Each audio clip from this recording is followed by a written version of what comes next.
Existe uma fruta que contém 4 vezes mais vitamina C do que as laranjas. Uma pequena fruta tão densa nutricionalmente que, durante a Segunda Guerra Mundial, o governo britânico a distribuiu gratuitamente para todas as crianças da nação para prevenir o escorbuto.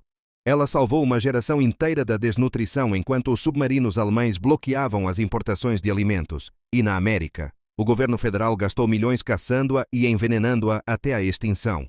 Eles mobilizaram exércitos de trabalhadores com mochilas cheias de querosene e sal, caminhando em padrões de grade pelas florestas, arrancando milhões de plantas do solo. Eles imprimiram cartazes de propaganda rotulando-a como uma ameaça criminosa à prosperidade nacional. Eles não apenas a proibiram, eles declararam guerra contra ela. Por quase um século, cultivar essa fruta era um crime federal. A penalidade era o processo judicial. A punição era a erradicação. Esta fruta não era perigosa, não era venenosa, não era invasiva por natureza. Ela foi assassinada porque estava entre a indústria madeireira e bilhões de dólares em lucro. E hoje, uma geração inteira de americanos tem amnésia sensorial. Nós nem sabemos que esse sabor existe. Bem-vindos ao Buried Garden. Se você acredita que o melhor remédio da natureza não deveria ser ilegal, inscreva-se e compartilhe esta investigação. Antes do século XX, esta fruta era um item básico nas casas de toda a América. Famílias faziam geleias e compotas com ela. Farmacêuticos preparavam xaropes medicinais. Ela crescia nos quintais da Nova Inglaterra ao meio-oeste. O sabor estava em toda parte. Familiar, comum. Então, ela desapareceu. Não gradualmente, nem por preferência de mercado ou mudança de gosto. Foi sistematicamente exterminada por decreto federal. O apagamento foi tão completo que a maioria dos americanos hoje nunca a aprovou. Nunca ouviu falar dela e não a reconheceria se a visse crescendo livremente. Eis quão minuciosa foi a supressão. Na Europa, balas roxas têm gosto dessa fruta. Skittles roxos, refrigerantes roxos, sobremesas roxas, todos eles carregam esse sabor, é o padrão. As crianças crescem conhecendo-o tão instintivamente quanto os americanos conhecem a uva ou a cereja. Mas nos Estados Unidos, balas roxas têm gosto de uva artificial porque o sabor real foi eliminado da memória cultural. Uma experiência sensorial inteira foi deletada. Pense nisso. Um sabor tão comum que definia uma cor nas balas europeias foi apagado de forma tão completa da consciência americana que nós o substituímos por uma imitação química de uma fruta completamente diferente. Isso não é um acidente. Isso é guerra agrícola, sendo bem-sucedida além das intenções de seus arquitetos, enquanto os americanos estavam sendo treinados para esquecer que essa fruta existia. O governo britânico estava distribuindo xarope gratuito feito dela para crianças durante a Segunda Guerra Mundial. O xarope se chamava Riena. Tornou-se uma das intervenções nutricionais mais icônicas da história moderna. Quando o bloqueio alemão cortou as importações de frutas cítricas, a Grã-Bretanha enfrentou uma crise de escorbuto entre suas crianças. O governo precisava de uma fonte doméstica de vitamina C que pudesse ser cultivada no solo e no clima britânicos. Eles a encontraram nesta fruta. Uma garrafa do xarope continha vitamina C suficiente para sustentar uma criança durante o inverno. Mães faziam fila nos centros de distribuição. As escolas a distribuíam diariamente. Não era opcional, era uma estratégia de sobrevivência nacional.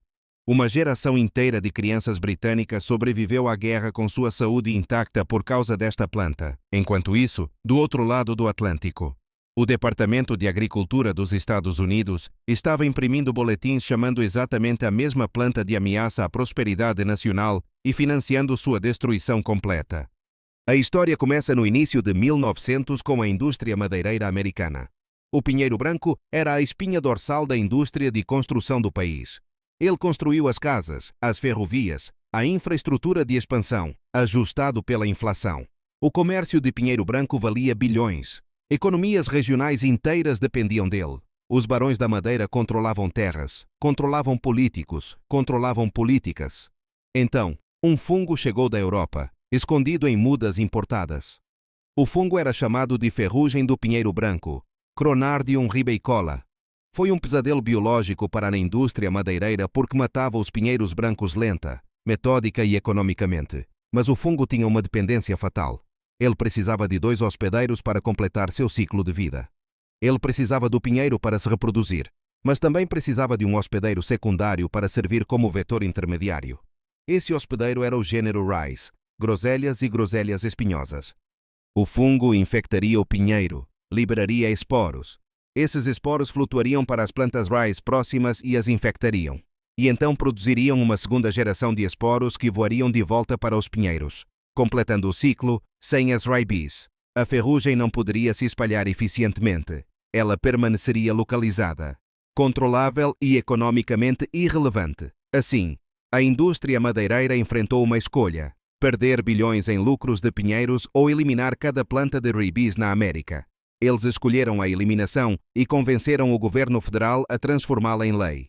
Em 1911, a proibição começou. Em 1912, o Conselho Hortícola Federal formalizou a Lei de Quarentena Vegetal, tornando ilegal cultivar, transportar ou vender qualquer membro do gênero Raiby. Seguiram-se as leis estaduais. Cultivar a planta tornou-se um crime. Viveiros foram invadidos, jardins privados foram inspecionados.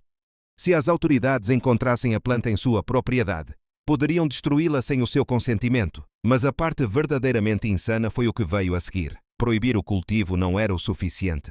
As populações selvagens precisavam ser exterminadas e isso exigia uma erradicação em escala industrial. Durante a década de 1930, o Corpo de Conservação Civil foi mobilizado. Eram equipes de jovens empregados durante a Grande Depressão para realizar trabalhos de conservação, construindo trilhas, plantando árvores e gerenciando florestas. Mas eles também foram transformados em um exército de assassinos de plantas.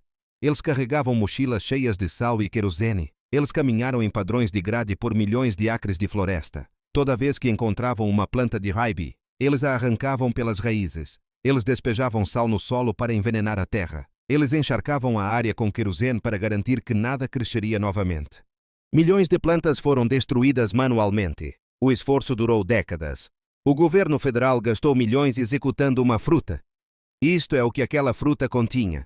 Laranjas têm aproximadamente 53 mg de vitamina C por 100 gramas. As groselhas negras têm 181 mg. Isso é mais que o triplo da concentração, grama por grama. As groselhas negras fornecem vitamina C em uma densidade que faz os citrinos parecerem inadequados. E não é apenas vitamina C. As groselhas negras contêm antocianinas em concentrações superiores às dos mirtilos. Esses compostos são responsáveis pela proteção cardiovascular e saúde visual. Os franceses sabem disso há séculos. Cassis, licor de groselha negra, é um item básico na cultura francesa. Alguns pesquisadores especularam que ele contribui para o paradoxo francês. A observação de que as populações francesas têm taxas mais baixas de doenças cardíacas apesar de dietas ricas em gordura. Antes dos antibióticos, as groselhas negras eram conhecidas como a baga da esquinância porque tratavam inflamações de garganta e amigdalite. Herboristas as prescreviam para infecções respiratórias. As mães faziam xaropes para aliviar tosses. A planta era medicinal, nutricional e acessível. Ela crescia como mato. Não exigia cuidados especiais. Prosperava em climas onde os citrinos não conseguiam sobreviver. E esse era o problema. A proibição terminou oficialmente a nível federal em 1966, mas as leis estaduais permaneceram. Em muitos lugares, as restrições ficaram nos livros de leis por décadas a mais. Regulamentações zumbis aplicadas por departamentos agrícolas que haviam esquecido por que existiam. Então, no final dos anos 1990, um agricultor em Nova York chamado Greg Quinn quis cultivar groselhas negras. Ele descobriu que as leis ainda o proibiam. Então ele fez algo que quase ninguém faz. Ele lutou de volta. Quinn pesquisou a ciência. Ele encontrou novos cultivares que eram imunes à ferrugem. Variedades como Tatania e Consort haviam sido criadas especificamente para resistir ao fungo. Elas não podiam servir como vetores. Elas não podiam prejudicar os pinheiros. Toda a justificativa para a proibição estava obsoleta. Ele levou suas evidências para a legislatura do estado de Nova York em 2003. Ele argumentou. Ele apresentou dados e venceu. Nova York suspendeu a proibição. Vermont seguiu. Depois Connecticut. Depois Oregon. Um efeito dominó começou. A justificativa legal desmoronou, mas o dano cultural estava feito. A infraestrutura havia sido destruída.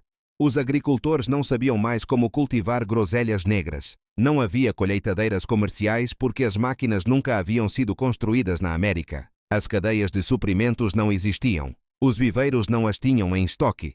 3 gerações se passaram sem esta planta em cultivo, e o conhecimento morreu com elas.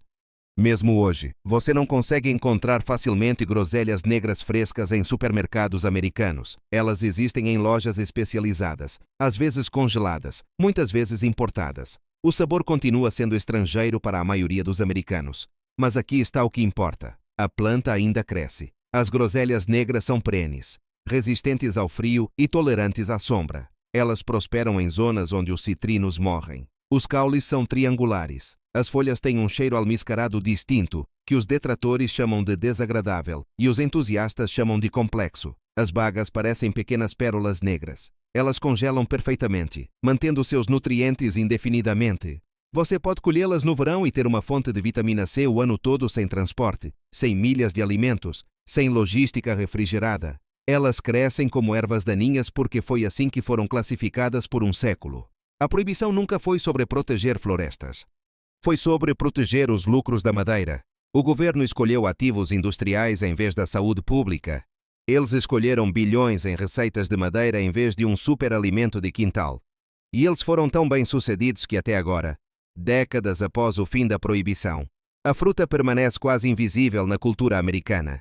Pensamos que as laranjas são o rei da vitamina C apenas porque o verdadeiro rei foi executado. Mas o exílio acabou. As groselhas negras são legais agora na maioria dos estados. Elas estão disponíveis. Elas estão esperando para serem replantadas. Cultivá-las é um ato de recuperar o patrimônio agrícola perdido. É resistência contra as indústrias que nos convenceram de que nossas únicas opções são o que elas nos vendem. Elas tentaram apagar este sabor da história. Elas quase conseguiram, mas a planta sobreviveu. E agora você sabe.